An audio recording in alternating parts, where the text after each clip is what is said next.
So we were standing on the stage, holding each other's hands, our breath still, and it was the moment I had been waiting for all my life. And finally they announced my name, first runner-up for Miss Trans Queen India 2018. It was the most magical moment. It was something I had been waiting for a long time. And all those hours that I had spent in the gym working on myself, or learning how to perfectly walk in those high heels, or walking on the ramp in front of a huge audience for the first time, it was all worth it. Being a beauty queen was a dream of mine since I was a kid, just like many other girls, I'm sure. But back then, everyone used to tell me that it was a wrong dream. And it would take me a very, very long time to understand why. Yes, I'm a trans woman. Many of you might know about us. A lot of people think about us as gay or transgenders more generally, and some people like to think that we're confused. But I want to set the record right that we are not confused. I was never confused. Even at the age of 5, when I was a little kid, I knew it deep inside that I was a girl without the slightest doubt in my mind. What was really confusing was the people around me and how they were reacting towards me.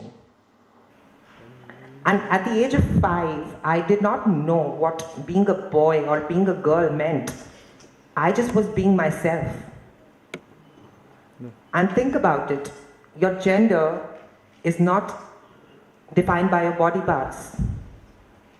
If a man met with an accident that damaged his private parts, he would not suddenly want to become a woman. He would still be who he is.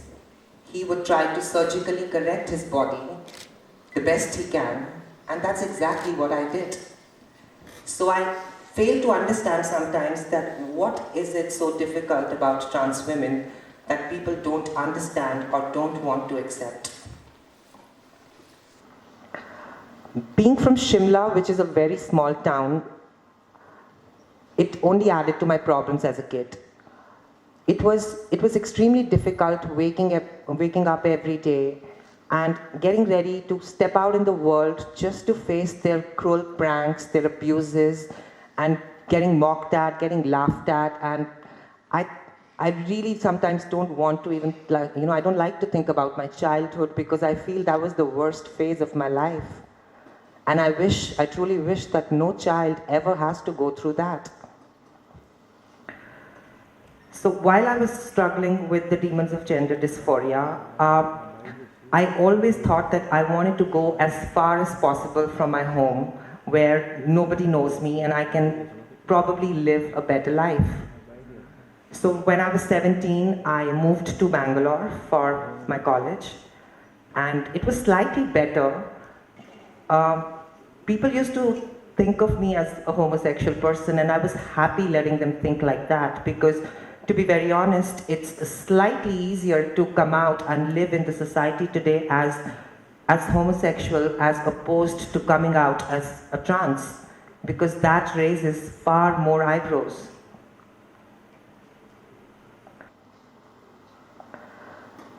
And homosexuals are people who are extremely comfortable with their bodies and who they like. But that wasn't the case with me. I was in a cage. It was like a jail. I was hiding behind my own body so that nobody would see the real me.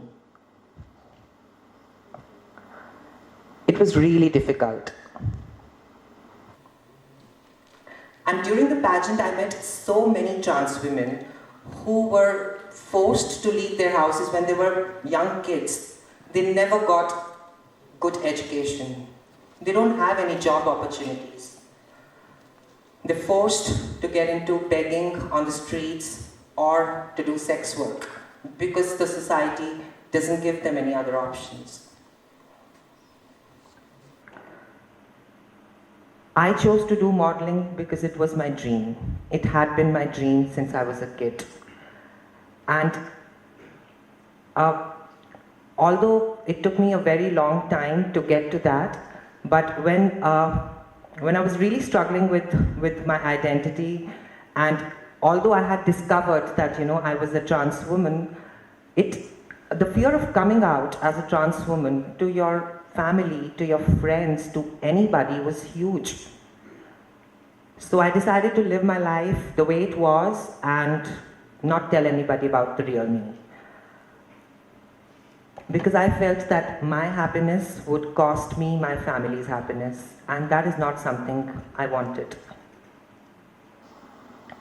But I was lucky. There was a show called Satyamev Jayate, which aired an episode on LGBT community and featured a trans woman called Ghazal. When I saw Ghazal, I saw myself in her. It was my story.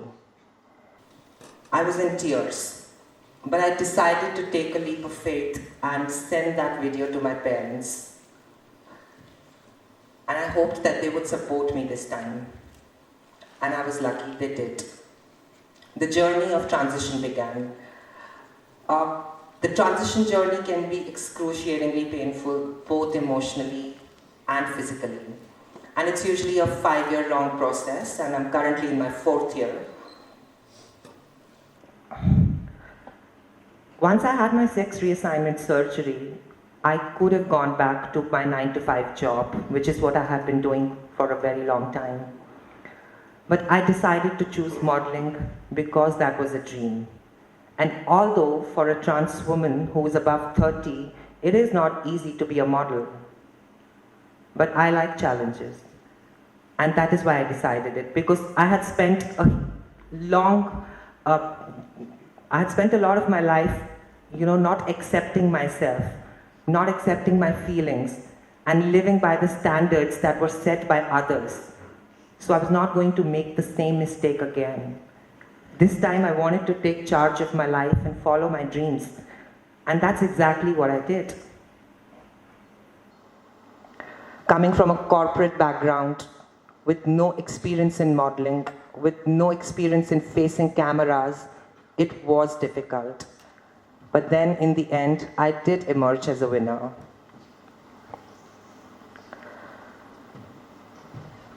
I think a lot of you here probably might relate to this, because there's so many of us who don't get to follow our dreams or do what we really want.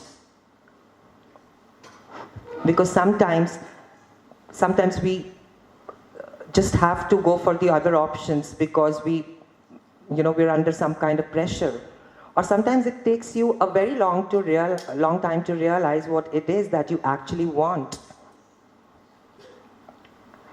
But trust me, as long as you stay true to yourself and you follow your dreams, it's going to be fine. I transitioned after 30, and my life completely changed after that. That's because one day I just decided to. So can you, so can anybody. It just takes one decision to turn your life around. And I'm here to break the stereotypes. People have a lot of stereotypes for trans women. How trans women look, how they talk, how they walk, how they behave. There's so many stereotypes. And I'm going to shatter all those stereotypes. I feel today people want too much too soon, and although it's not bad to be ambitious, I think half the fun is lost if your journey is not as beautiful as your destination. Because every step of the journey, you get a chance to learn and be a better version of yourself. You just need to decide one day. You need to accept who you are, you need to accept your dreams, and you just need to start following them. And once you do that, trust me, everything will fall into place. Thank you.